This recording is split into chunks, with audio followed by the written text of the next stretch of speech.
సింహరాశి. సింహరాశి అంటే ఈ పదాన్ని మనం అర్థం చేసుకుంటే హింస అనేటువంటి పదము వ్యత్యమైతే సింహం ఏర్పడింది అంటుంది శాస్త్రం. ఇక్కడ రెండు అర్థాలు తీసుకొచ్చండి. హింస తిరగబడింది అంటే హింస లేదు అని అర్థం. హింసే తిరగబడింది కాబట్టి హింస యొక్క పూర్తి స్వరూపమే సింహము అంటే అదో అర్థం. ఎలా చూసినా హింసకు దూరంగా ఉండడం అనే భావన కంటే భయము అనేటువంటి దాని వలన దాన్ని జయించడం కోసం ఎదుటి వ్యక్తిని కొంతవరకు గాంభీర్యంతో ఇబ్బంది పెట్టైనా ఆ భయాల్ని జయించగలుగుతారు ఈ రాశివారు అని అర్థం చేసుకోవచ్చు. ఇంకో కోణంలో మృగములకు రాజు సింహం అండి. ఆ కారణంగా గ్రహములకు రాజు సూర్యుడండి. అందుకని ఈ సింహరాశికి సూర్యుడు అధిపతి. సూర్యుని వైపు అందరం చూడడం కష్టం, ఆ కాంతిని తట్టుకోవడం కష్టం.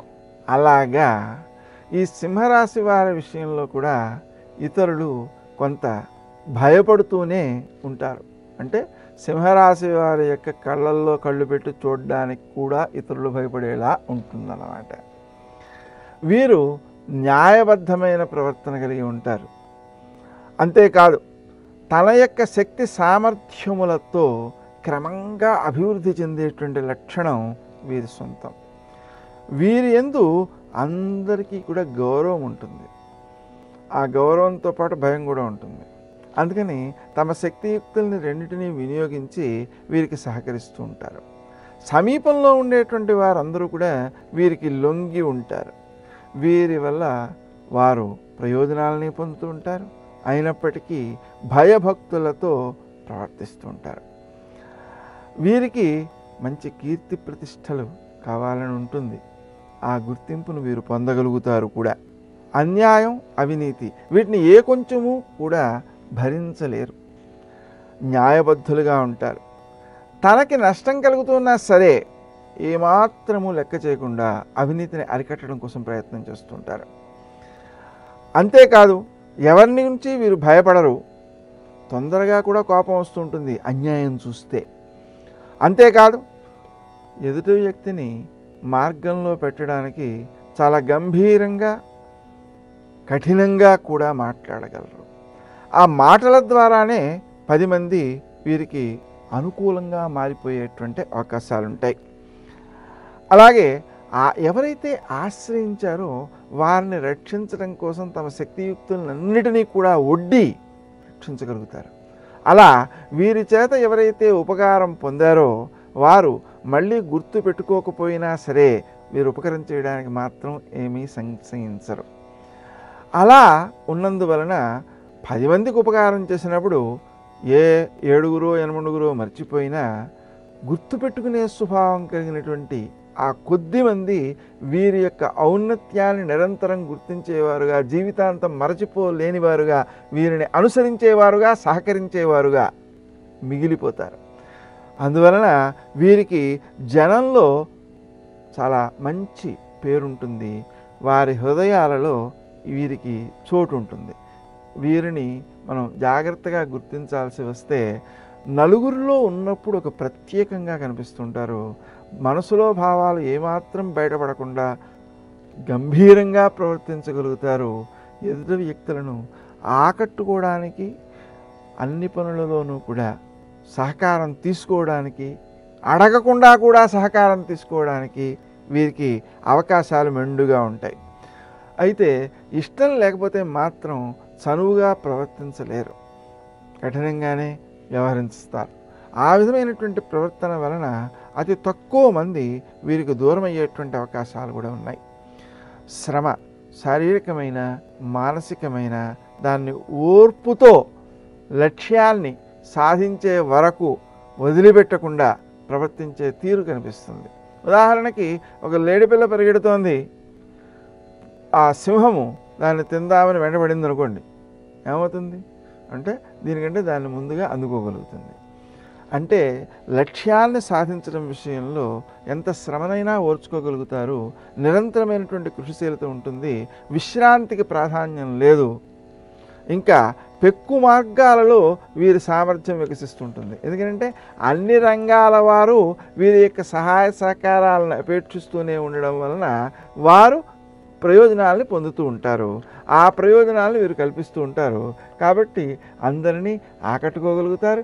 వీరు క్షణం తీరిక లేకుండా, విశ్రాంతి లేకుండా పనిచేయగలుగుతూ ఉంటారు. అలా ఇతరులపై తమ అధికారం ఏదైతే ఉందో దాన్ని గంభీరంగా ప్రవర్తింపజేయగలరు.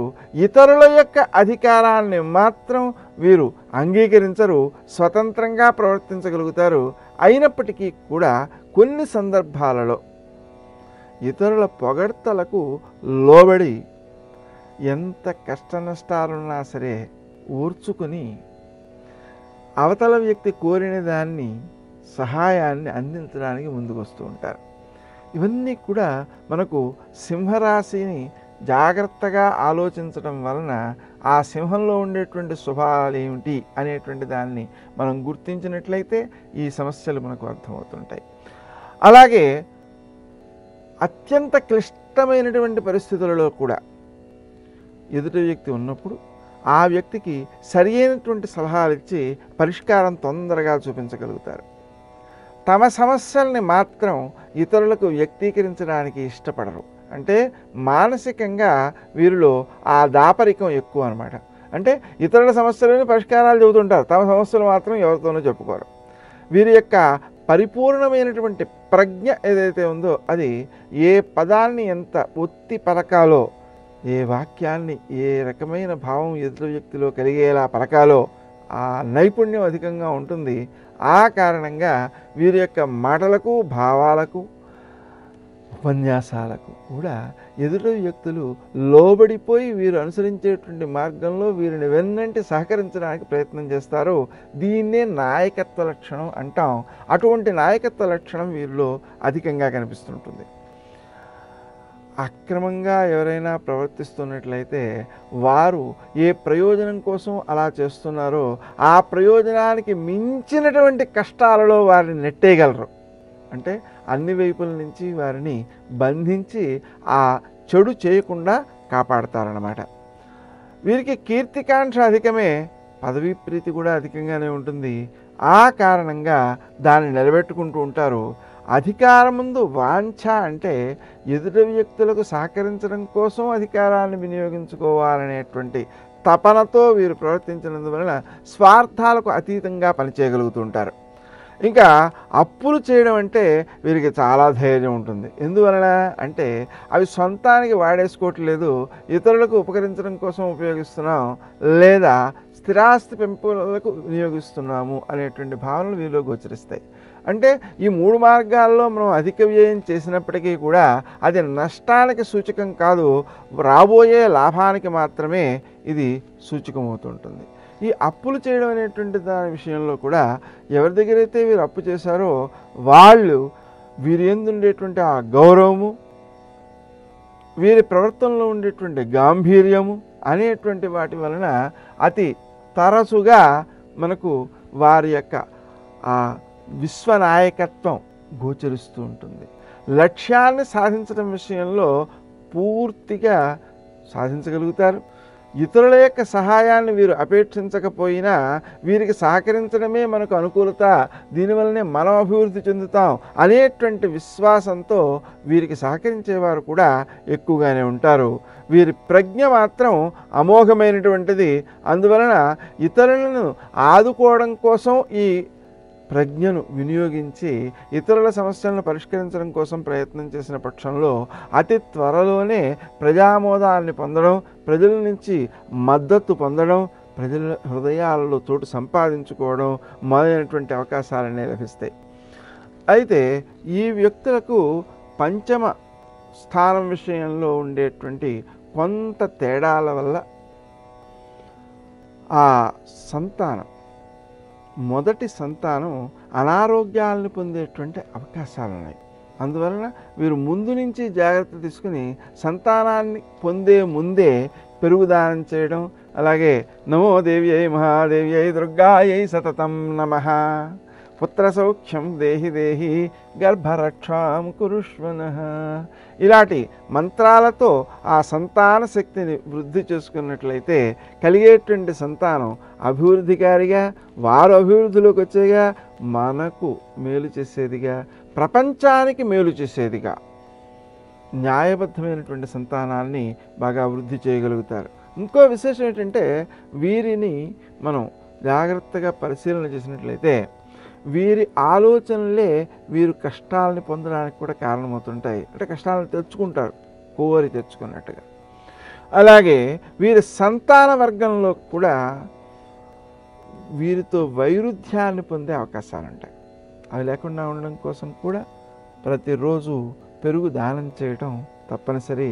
సంతానం అభివృద్ధిలోకి రావడం, సమాజానికి ఉపకరించడం మొదలైనటువంటి వాటికి ఈ పెరుగు దానం బాగా ఉపకరిస్తుంది. మొత్తంపై చూసినట్లయితే వీరిలో ధైర్యం, స్థైర్యం, నిష్కళంక ప్రేమ, ఆవేశం, కీర్తి, హోదా, గౌరవం, ఆశయం, వ్యక్తిత్వం, భగవద్భక్తి అనేటువంటి లక్షణాలు కలగలుపుగా కలిసి అందరినీ వీరు ఆమోదించేలాగా, అందరూ వీరిని ఆమోదించేలాగా ఆ నాయకత్వ లక్షణం వీరిలో అధికంగా కనిపిస్తుంది. అయితే ముఖ్యంగా తీసుకోవాల్సిన జాగ్రత్తల్లో పైత్య సంబంధమైన అనారోగ్యాలు కానీ, కంటికి సంబంధించినటువంటి అనారోగ్యాలు కానీ రాకుండా ఉండేలా ఆహార నియమాధికాన్ని పాటించుకోవడం తప్పనిసరి.